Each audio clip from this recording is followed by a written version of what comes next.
Star Trek might be one of the most iconic sci-fi franchises of all time. Stemming from its burgeoning on the TV scene in the 1960s in the form of Star Trek the original series and the adventures and explorations of Captain James T. Kirk, William Shatner, and also famously Spock or Leonard Nimoy. The Star Trek series continued to span until present-day 2019 with everyone's favorite Star Trek Discovery. STD. Along the journey, Star Trek license holder CBS was approached by potential video game developers concerning production of Star Trek games. Unfortunately, the Star Trek franchise, unlike the Star Wars one, hasn't had the best track record of good titles. Sure, Trek fans had the Jedi Outcast sort of equivalent in action games Star Trek Deep Space Nine The Fallen, and then the more core nerd base, Star Trek Bridge Commander was a step into the captain's chair and a relatively well-received title. Largely, the Star Trek franchise had been underperforming in the gaming realm, especially when compared to Star Wars or Lord of the Rings. But the most coveted game genre of them all for such a prominent sci-fi universe had to be the realm of massive multiplayer online games. Both Lord of the Rings and Star Wars franchises had MMOs that attracted and garnered large audiences and sales for their companies. Star Trek was trending to do the same in the early 2000s. After developmental nightmares, switching developers 3 times, and being bought out, Star Trek Online finally launched nearly 10 years after it was first announced as a possibility. Developer Cryptic Studios had been known for their work in City of Heroes and Champions Online. The Star Trek and Cryptic pairing was interesting, but certainly exciting for those Trekkies who wanted an MMORPG experience. Star Trek Online is currently still running, but it's kept largely the same concurrent players since nearly its inception. This creates a very interesting predicament. Clearly, Star Trek Online has a loyal enough fan base to consistently play the game over its 9 years of being live, but never seemed to become anything more than a fringe MMO. Why wasn't Star Trek Online able to leverage its powerful name and IP into being a wider-reaching, successful MMO? On this episode of Death of a Game, the mystery to solve is that of why Star Trek Online wasn't able to garner a larger audience. And as the story is told and the details unfold, we will edge closer and closer to solving that mystery. Stay tuned near the end of the episode where I will make sure you are keeping up with the journal segment where I outline my findings. Since Star Trek Online isn't actually dead, we've set our phasers on stun for this episode.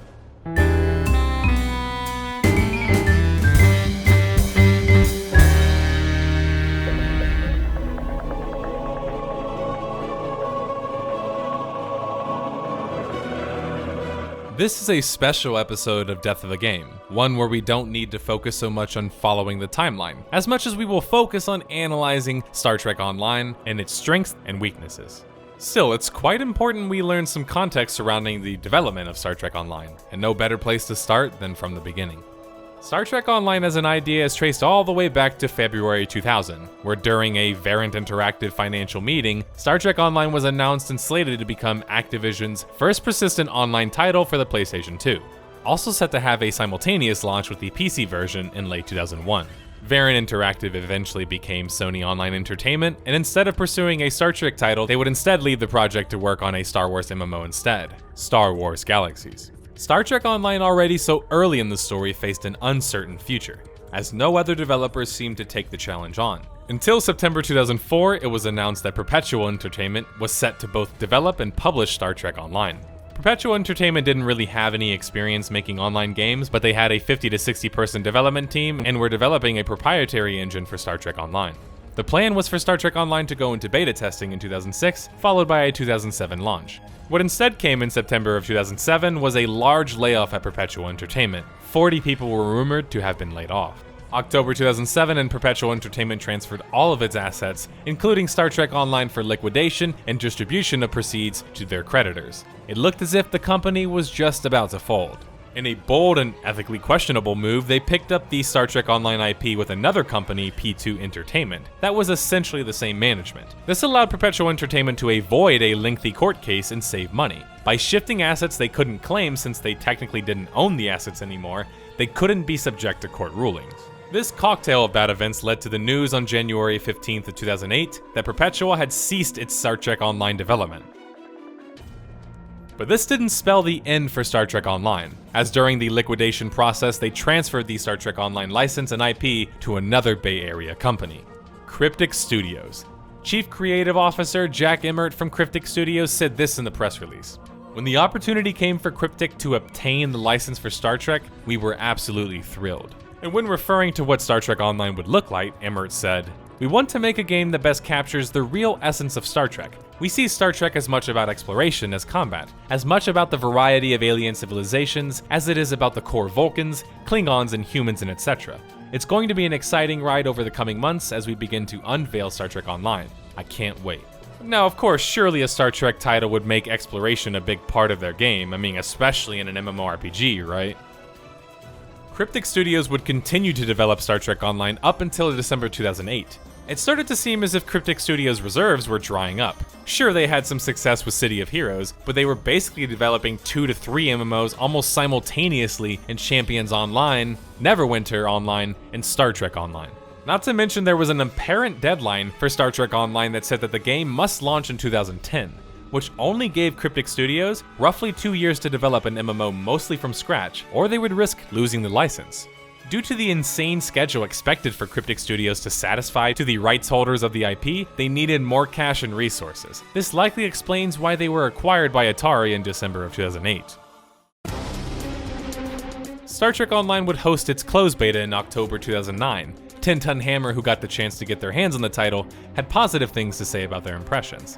They were also keen in admitting that comparatively the Trek fanbase was used to bad Trek games, and that Star Trek Online was at least looking to be better than what they had gotten in the past. Keen and Grave, on the other hand, didn't have as many positive things to say about their impressions of the closed beta for Star Trek Online. While they applauded the skill system in the game, and the ship combat in particular, they railed against the poor performance in the game and compared it to Champions Online's poor performance, which was another superhero MMORPG developed by Cryptic Studios that also coincidentally used the same engine, and launched the previous year. Keen and Grave also remarked about how severely lacking and poorly animated the ground combat portion of the game was. In Star Trek Online, the game played much like other MMORPGs. You created your character, you partook in missions and questing, and then you customized your character, or in this case, your ship. Star Trek Online didn't offer necessarily anything unique except, well, it was Star Trek Online. Which, as Keen and Grave pointed out, the nostalgia and fandom can clearly color your bias, though they did remark that Star Trek Online was still oddly similar to Champions Online.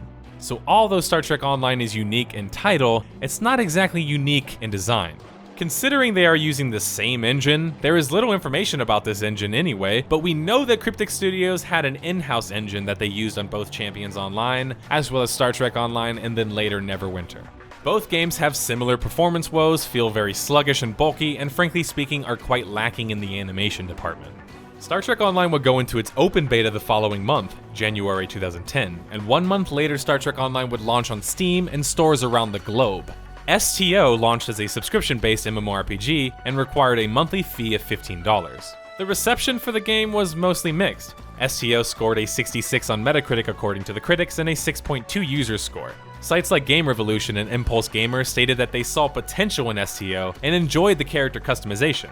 This is as fine as a homage to one of sci-fi's greatest franchises that you can get in an MMO format.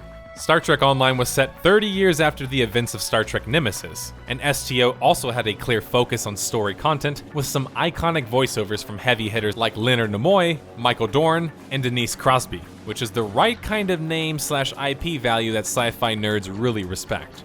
Those who weren't drawn in by the name alone and weren't caught up in the whole nerddom surrounding Star Trek seemed to think that the game, as GameSpot stated, was bland and shallow, or as IGN remarked, repetitive and simple in all the wrong parts. GameSpy, rip in peace, had a particularly scathing review giving the game 40 out of 100 and stating that Trek fans are meant to salivate at the sights and sounds of their favorite universe made manifest like a dog hearing the chime of a chow bell. And publisher Atari is banking on that hope.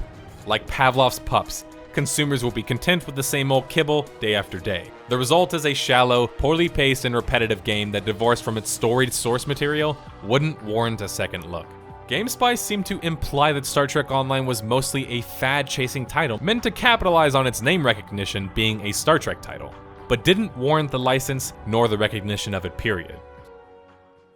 And I can sort of see their point here. Star Trek Online is in all intents and purposes a Star Trek game. So what does someone mean when they imply that it isn't really a Star Trek game? The ground combat of the game feels really clunky and is a borderline cakewalk which ends up in you just running down corridor to corridor, blasting the next red outline that enters your vicinity with no depth or much challenge. This was especially a problem because for some reason Cryptic Studios made it a point to offer a good amount of ground combat missions to the game, which, since being their weakest form of combat, did not really help with the pacing and the reception of the game overall. This is a bit understandable in the sense that Star Trek is not really a franchise known for being super action-packed or really even focused on being action-packed, unless you count the Paramount movies.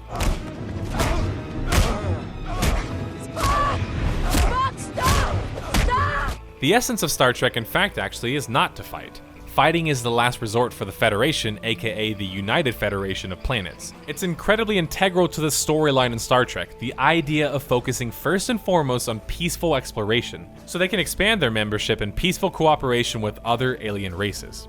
Star Trek is not about going in with guns blazing. That's not a rational option to rely on solely. When you're dealing with threats and entities that the human mind can't even comprehend, like the Borg, or even scarier and more unpredictable, Q?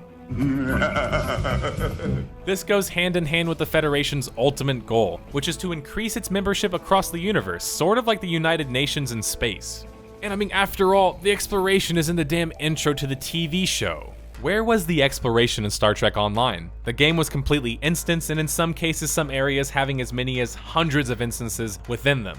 Combine this with the lack of focus on exploration, and you have a game that already lacks the most critical piece of a Star Trek product: exploring the unknown, encountering new species, and having to solve delicate problems with random aliens. You know, the things that everyone loves about the TV series. But that wasn't in Star Trek Online. The game had a clear focus on combat, and the lore reason was essentially that because the Federation and the Klingons were now at war, that meant that basically everybody had to fight, which is just not very good writing.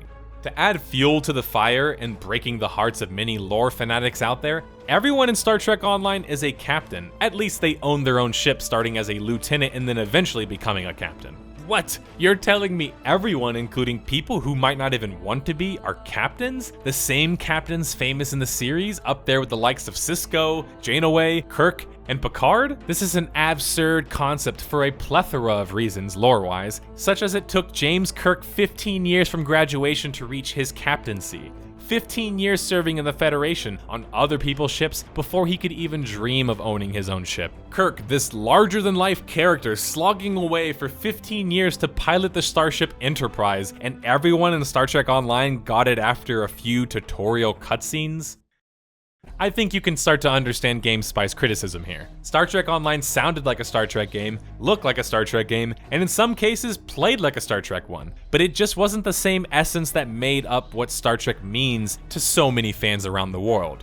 Even from watching the space gameplay, it's quite easy to see that if you take the starship model out of the way, throw a tank in there instead, and then put the backdrop or map on a dusty terrain or something, the game would play relatively the same way. Star Trek Online plays like a generic tab target MMORPG with a space portion with a Star Trek skin. It's not a bad one, but I struggle to call it Star Trek. But there's a possible reason why the game came out like that. Cryptic Studios had basically 2 years to develop an MMORPG for the Star Trek fanbase, and when the game is released, it clearly was unfinished, as you would expect from such a development cycle. But far worse for Cryptic Studios was that Atari wasn't prepared to keep pumping money into Star Trek Online. They started divesting their interest in the company following the launch of Star Trek Online. This was following a report that Cryptic had recorded a $7.5 million loss for the fiscal year of 2010, which is not really unheard of considering they were just about to launch 3 MMORPGs. They also posted a loss of $17.9 million in 2009 too, which gives us a general idea of how much money was spent on the 3 different projects, which is probably less than $20 million each. In a report released in May of 2011, Atari stated that in an earnings report that they were planning to sell off Cryptic Studios and were pulling support from the company. It's almost like Atari didn't realize MMORPGs were a living, breathing thing that constantly needs upkeep and resources pulled into it, especially if you're going to have a game that's launched in 2 years, essentially unfinished. MMORPGs that launch unfinished have a gaping hole in their metaphorical ship that only increases in size as it goes further and further unaddressed, and continues to bleed out your population, which only further impacts the MMO negatively. But Atari wasn't willing to give Cryptic Studios the support they needed, which already as early as mid-2011 would put Star Trek Online, Champions Online, and newly announced in late 2010 the Neverwinter in serious jeopardy. Star Trek Online's uncertain future would be illuminated when in May of 2011, free-to-play MMO developer/publisher Perfect World Entertainment acquires Cryptic Studios. This acquisition ran PWE about $50 million and would make them the sole owners of Cryptic Studios. Perfect World Entertainment had published and developed a number of free-to-play MMO titles such as Rusty Hearts, Jade Dynasty, and of course most famously, and of the same name, Perfect World International. A game that's not really remembered fondly by most Western players. PWE had established itself as an Asian mega publisher who particularly relied on microtransactions and the free-to-play business model. This almost certainly meant that Star Trek Online would be changing its business model, and surely enough, in an effort to bring back interest and increase monetization, STO would be switching to a free-to-play business model. This change came in January 2012, following the typical free-to-play model with the usual assortment of pay for quality of life / ease of access changes like storage space, veteran rewards, and a credit cap. At first glance, the monetization changes weren't totally obtrusive and seemed to match other competitors in the market. But there was the ever-present threat and idea of, will it ever be enough? Will they continue to press for more and more through the use of more aggressive microtransactions? These are all things Cryptic Studios' parent company PWE had shown to be capable of. While the free-to-play launch came with a slew of changes and optimizations and the like, though still not quite enough to ease the issues of clunkiness, poor ground combat, and the lackluster PvP. Oh yeah, there's PvP in the game, but it's nearly always been considered a joke in Star Trek Online. Something has to be done. PvP cannot stay the way it is now. We either have to try and save it or take it out of the game completely. Dan Griffiths, the only developer currently working on PvP, said that quote. One guy working on PvP, and even he is admitting post-launch it's just not very good. Star Trek Online was going to need an injection in new content, especially the story content that satisfies the loyal Trek audience who was playing the title. Because clearly PvP and the combat really wasn't going to do it. It's clear a focus on story content was the best foot forward for Star Trek Online and Cryptic Studios. It wasn't a game with the best combat, though its combat was certainly serviceable and good enough to function, with a strong narrative and story focus to boot. Star Trek Online would get its first expansion, Legacy of Romulus, May 2013. This would introduce the Romulan or Reman and a new story-driven mission arcs, as well as new Romulan ships and enemies, and the Klingon faction got its much-needed finished 1-50 progression. Since although there launched just 2 factions with Star Trek Online, the Federation and the Klingons didn't actually have finished content, meaning you didn't have the same content as your Federation counterpart. Frankly, a problem Star Trek Online would continue to have its entire life. It's during this expansion launch we can track the Steam charts to observe how the concurrent player base of the game changed. We can see a clear rise in population of about 4,500 players, or a 164% increase in population concurrently. But shortly after the launch, we can quickly see it drop back down to 3,400 concurrent players, and this is where the story becomes sort of interesting. By this point, we've reached closer to the end of 2013 on our timeline, and when observing the concurrent population for Star Trek Online over the course of the next 6 years, we can make quite a telling discovery. At each point of increase in the concurrent population on the chart, it's nearly always due to an injection of more story content or expansions. And this is where the video sort of goes a different direction than most Death of a games. There's not a ton of evidence to state that Star Trek Online is dying or dying anytime soon, but after I noticed their concurrent player chart, it hit me. The reason we don't see really big increases in population is because the game is clearly not really appealing to the general audience, or even just the typical MMO audience. These numbers stay consistent for 6 years because Star Trek Online is supported first and foremost by its loyal Trek fanbase. Trek fans are a loyal bunch, and a loyal bunch who hadn't had the best online Star Trek experiences. Here comes Star Trek Online, which although is certainly not comparable to Star Wars Galaxies or Star Wars The Old Republic in scope or polish, has all the charm you could expect from a Star Trek game, at least when not carefully examined. The sounds, the looks, the name itself, that is a powerful tool when attracting an already established audience. Take away the IP from Star Trek Online, and would it be remembered in the same way? When Perfect World started introducing loot boxes which had the chance to win new ships and skins, it started to rub many people the wrong way. The microtransactions were getting more and more aggressive, and currently to date, Star Trek Online ships and skins are primarily obtained through loot boxes. Some of these ships ranging in the price of $20 to $30 when purchased on the store, except that loot boxes allow you to get ships that aren't purchasable on the store. There are no illusions that this is the primary business model of Star Trek Online, because they allow both free and paid accounts to access all the story content. They found a way to monetize the ships, the skins, the officers in the game as well. In Star Trek Online, it's much easier to just straight up buy a more powerful ship from the store than to gain it through grinding.